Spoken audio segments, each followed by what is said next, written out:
యెహోవాకు మొరపెట్టాడు.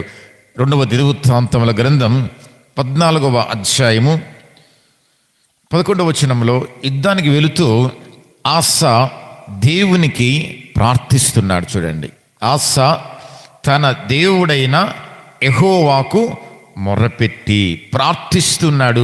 దేవుడైన యెహోవాకు ఏమని? యెహోవా దేవా, విస్తారమైన ఈ సైన్యము చేతిలో ఓడిపోకూడదు తండ్రి. మేము విస్తారమైన సైన్యం ఉంది, మేము ఓడిపోకూడదు తండ్రి.